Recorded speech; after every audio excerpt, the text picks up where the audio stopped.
So Ken, we're at RSA. Welcome to San Francisco. Thank you. So how are things at the Stamus Networks booth?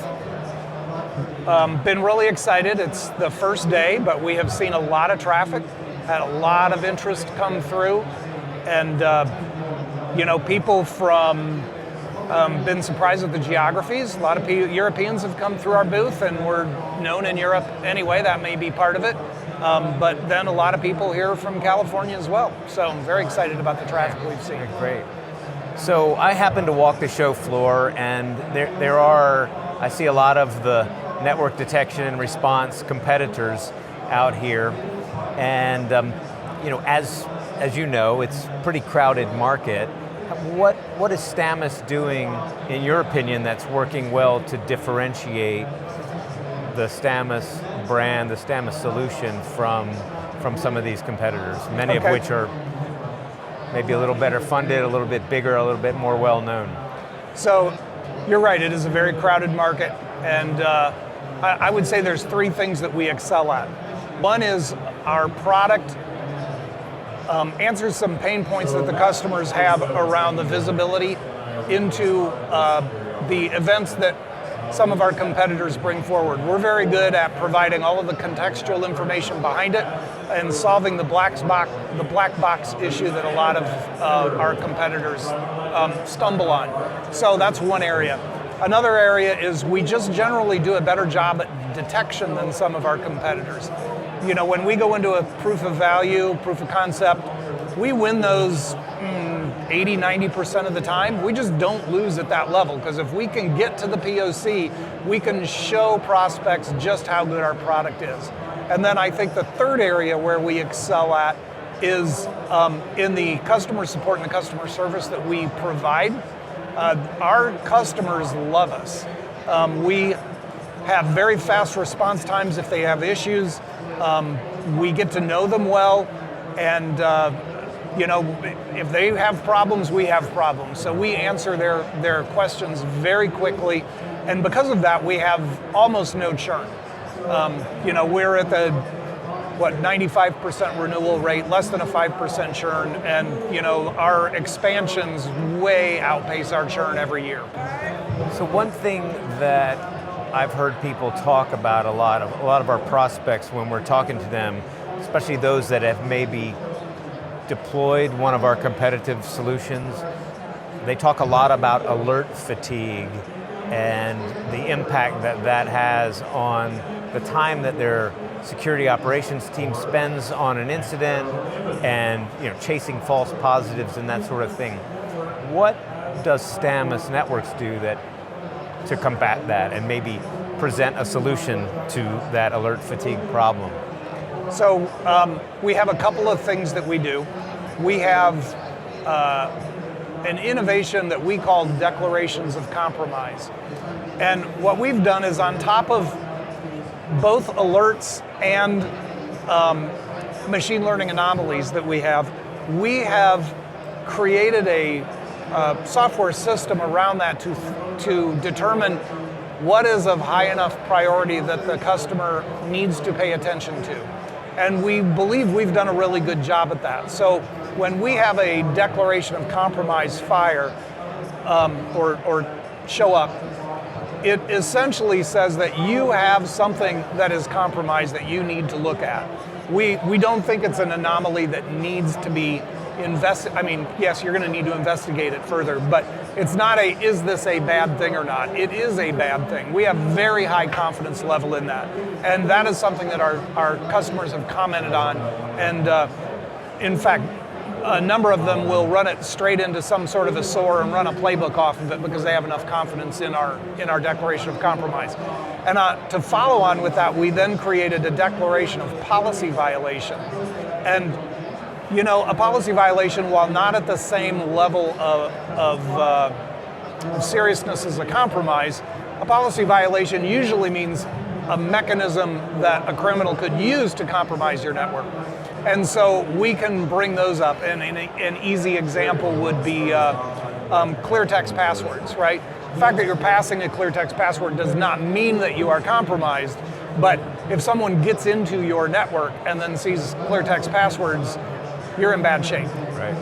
And so we then raise that up to a declaration, and it becomes an easy way for a lower level analyst to open our tool and be effective immediately at trying to determine what's going on and do preventative actions on their network. Very interesting. So one of the other things that I've heard from customers that aren't necessarily using the user interface from Stamus Networks, which I think applies to many of those kind of use cases that you just talked about, is that we have a certain richness to the data that then is fed into their security operations center, maybe SIM or their single pane of glass that they can act upon. Can you elaborate a little bit on why that's important and what that might mean to the customers? Sure. Well, most of our customers use so many different tools that they don't want to have to log into every different tool to see what's going on. And that's the purpose of a SIM or a modern data lake, or is to be able to aggregate that information from multiple tools and determine from there what should we go and investigate and look at. But even if you're not using our user interface, you can still see a declaration of compromise in a Splunk, for instance, and all of the associated data that goes around it. So we still do that aggregation of data and provide all of the context around the alert. So you're still not stuck with a black box type, oh, here, this IP address has a problem, now go figure it out, right? We provide the information to that analyst to give them a starting point. Right, okay. Now, do you have any customers that are using the sort of, I would call it a little bit more raw telemetry to maybe do a higher level of threat detection that maybe correlates events at the network level with events from the endpoints and other logs? Is that something that you see maybe in the future? Or I think that is a big step in where we're going and where we are heading with some of the partnerships that we have in place. In that, the first versions of XDR that came out were, dare I say, EDR that was renamed, and it was EDR with network logs, and but not really any network detection. It was endpoint detection, and maybe they threw some network logs into as evidence or validation, as opposed to correlating that information. And I think the autonomous SOC is an area where other vendors are trying to aggregate data from endpoint, from network, and pull the different pieces of evidence together to find something that a particular point solution might not be able to do it. And AI, I think AI at the endpoint, maybe less so, certainly AI on the network for detection has disappointed a lot of prospects that we talk to. And I think that's because AI really works better when you have all of the pieces of information. And in order to do that, you need to see the endpoint results, the network results, the email results, and have all of those pieces together. And the place to do that is in a data lake, not on any given endpoint solution. And that's why I think you're going to see more aggregation and more partnerships between those different vendors, and potentially even acquisitions of partnerships that are bearing fruition. So that brings up another interesting point and a question for me. A lot of the vendors that are maybe in NDR, but are certainly in XDR, are seemingly broadening their scope to sort of cover other areas. Do you see a future like that for Stamus Networks, or do you think that Stamus remains a pure play network-based threat detection and response So system? far we have chosen to remain a pure play NDR because that's where our strength is. Our founders have been in network security for 15 years. I've been in network security for over 20. You've been in network security for a long time. We understand network security very well, and we believe we are the best in the world at it.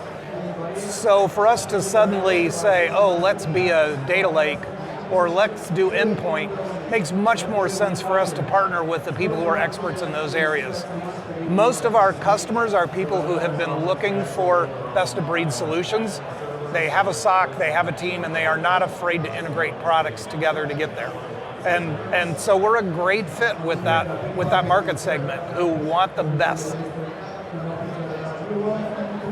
So as you look ahead for Stamus Networks, are you excited about any innovations that are coming down the pike that maybe our customers would be excited about? There's a couple of them. The biggest one is we are about to come out with a 100 gig probe.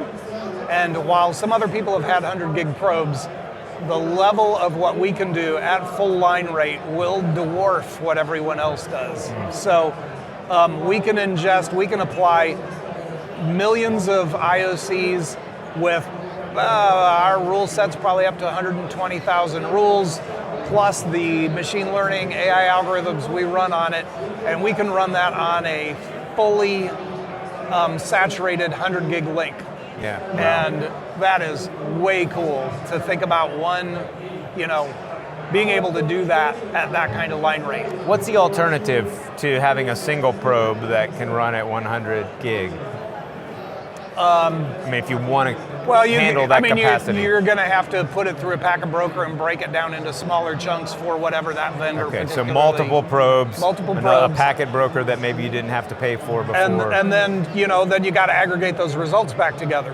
Yep. So, that some of our competitors top out at 5 gig, 10 gig. Mm-hmm. Depending on, and a lot of them, it depends on the feature set you turn on. Right, there are not many people who say, no, we do our line rate at full feature set. There's nothing turned off at 100 gig. So very excited about that. Let's see, other things, we have some partnerships that we are excited about. We have a partnership with Neox Networks in Germany that we are very excited about. I think they are, as we are, they are technically very, very good at what they do. And so we're excited about being partnered with somebody like that. They're going to be selling pieces of our solution in their solution. Another area that we're excited about, we have some large language model learning that we are going to be coming out with that will help analysts be able to understand the results, right? And that's one of the things that AI is really good at, is in explanations. And being able to understand what you see on a NDR screen is challenging. You need to be a technical expert. And so we're going to have a tool that helps explain it more in layman's language, so those analysts can pass things up to their executives and have an easier time for the executives to understand what's going on. Yeah, very cool. It wasn't terribly long ago that Stamus shifted the name of the product to Clear NDR. Why that name shift? What is it about? Why did you choose Clear NDR to be the new product name? Well, I think it really goes back to the ethos of the company, which is sort of a no BS, fully transparent sort of value system that we have in the company that led to the development of a product that exposes all of the goodness behind the scenes and the evidence associated with any threat detections, and really presents it in a clear and compelling way. So it's clear detections, it's clear evidence, it's clear response, and it's a powerful solution for anyone that is an expert in their field and really want to dig under the covers and understand how and why a security event triggered. And so not only is it really interesting, but it accelerates the response process. So if in a platform that raises a declaration of compromise and said, hey, we found something serious and imminent, facing your organization, you need to look at this. If in that same system, you can look behind the scenes and say, well, what was it that triggered that declaration? And in our case, we call those declarations of compromise. So you can look at the detection logic that triggered and interpret that in your own way to really help triage and understand what caused that. And then it's supported by a wealth of evidence. So transaction logs, flow records, PCAPs, an entire attack chain. So it's all presented there in one place. And so that's a package of clarity that our customers really appreciate, and it helps them do their job faster and more effective. And so those are sort of the reasons behind why we renamed the platform and augmented it with a bunch of additional sort of clarifying features and named it Clear NDR. And if you're at RSA today, you're probably seeing the staff of Stamus Networks walking around in a clear jacket over top of our t-shirts, and we think that helps reinforce the message. We thought you renamed it just so we'd have to wear the clear jackets, but apparently that's not the case. Yeah. Okay.